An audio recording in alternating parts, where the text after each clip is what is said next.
Hey,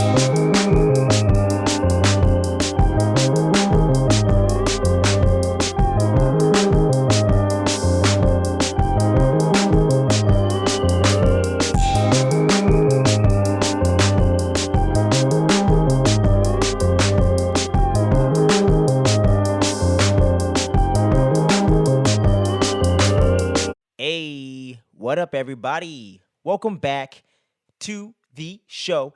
It is the Fandom Frequency Network, man, where we get into all the fandom geekiness all across the spectrum. No matter what it is, man, we will talk about it. And today, we're bringing you guys another installment on our latest ranking series we just started last year, and we're going to keep it going, man. We're back stronger than ever with 5 on it, where we do a top 5 ranking of whatever topic we choose to discuss, whether it's related to a current or upcoming release or some kind of thing like that, or an event, or we just want to talk about some random geekiness, man. Today is all about the Batmobiles, baby. All the live action Batmobiles. I'm going to be getting into my personal favorite top 5 Batmobiles of all the theatrically released live action flicks, man, as you can see from the thumbnail. So, with no further ado, let's get right into this thing, man. And number 5 is going to be the classic Adam West Batmobile. Now, as a person that has seen that Batmobile in person at the Warner Brothers Studios tour and at a different convention type of event, they also had the Adam West Batmobile or replica there. So I have seen it up close. It is a pretty dope looking car overall, man, because it has that muscle car look to it from the era in which it was created. So it kind of harkens to that Battinson kind of thing, but for its time. Now, the only thing really holding that one back in my mind personally, though, besides the aesthetic and the look and the iconic nature of it, is the gadgets.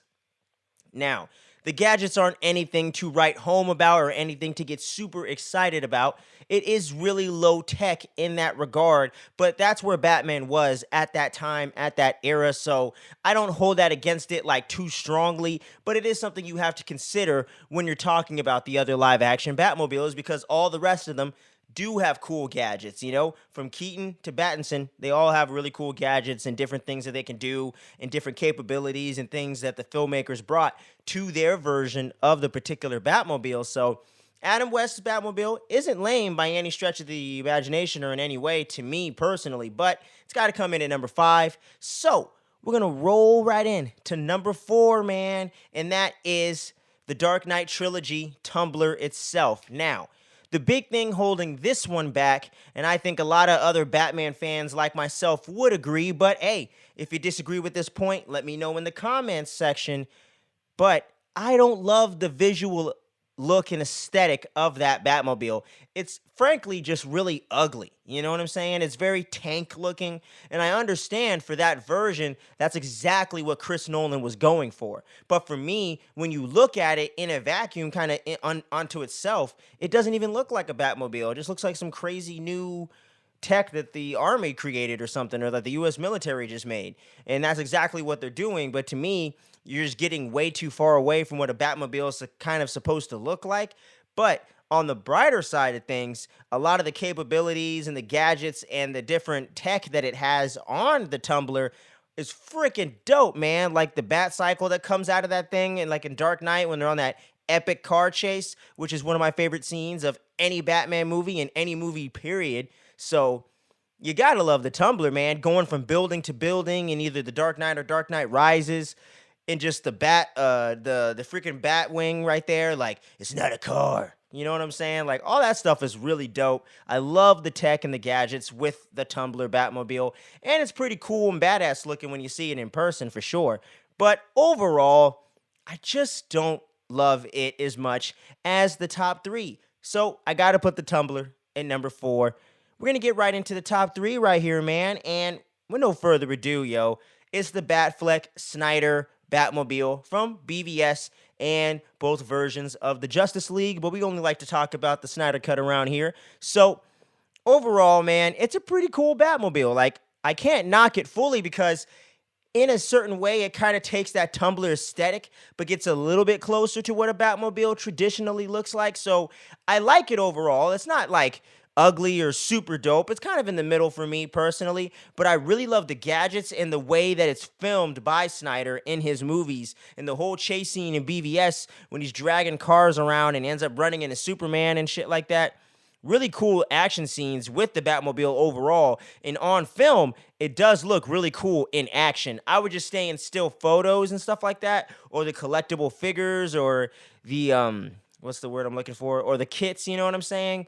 Like the model kits and all that stuff. I don't love it visually when you're just looking at it, but when it's in action in BVS and Justice League, it's really, really dope to watch and see, and really get to see Batfleck doing his thing in there. So I do dig it overall and think it looks better than the previous two entries on this ranking. So I got to put the Batfleck Batmobile at number 3. I can't remember the official name of it, honestly, but that's what I call it, man. So don't be getting at me in the comments, y'all. I can't know everything.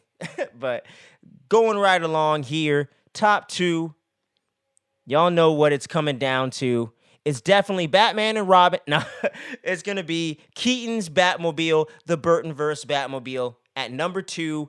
And don't get me wrong, man, I really love this Batmobile. It was my favorite for years, until very recently, actually. So, and I think you know what I'm referring to, but I really love this Batmobile overall. It has such a sleek and like iconic, but just a standout image to what it looks like. And it kind of, and in Burton and them, when they designed this, it kind of took its own direction and feel with the really long like look to it and everything like that.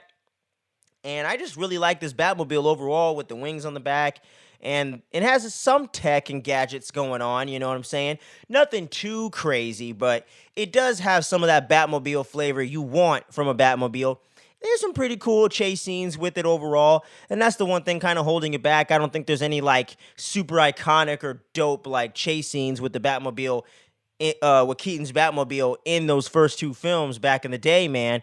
But overall, I really dig the look of it. It's just a really iconic, cool image of a Batmobile, and it's always one of the first things that I think about when I'm thinking about the Batmobile. You know what I'm saying? So overall, if I have to put a ranking on it and put it in a certain order for what I'm feeling about it, it's got to come in at number 2, yo. But number 1, top spot on the list, the most, that's a stupid way to put it.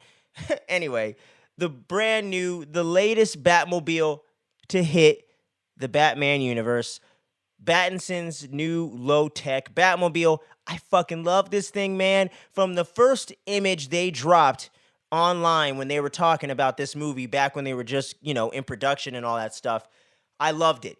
I love the low-tech muscle car feel to it, which is like one of the classics late 70s or 80s Batmobile from the comics, is when it's very similar to that. So I don't know if Matt Reeves was pulling from that specific version or just had his own vision about it that kind of lines up with something from the source material, you know what I'm saying? But overall, I absolutely love this Batmobile, and just when frickin' Battinson is turning on the engine and revving that thing in that chase scene when he's getting the Penguin in this latest Batman flick, man, it is just so awesome, and the sound design to it is fantastic. It's like when he's fucking powering up the nitrous and all that shit, man. It is just fantastic. I love it, man. It's just so badass and rugged, but it's exactly what you think about when you're thinking about a Batmobile, especially more classic versions, because it just looks like a car that someone could trick out and make themselves. And going with that whole year 2 aesthetic with this version of Batman, I think it totally fits in like a glove with this, man. And like I said, I'm a big fan of muscle cars. I really like muscle cars and just older cars in general, you know what I'm saying? There's some modern ones that I like, of course, but just modeling this car after a 69 or 70 Dodge Charger and all that stuff, and just kind of combining these different elements from the Batman lore to create something kind of unique and fresh, but classic at the same time.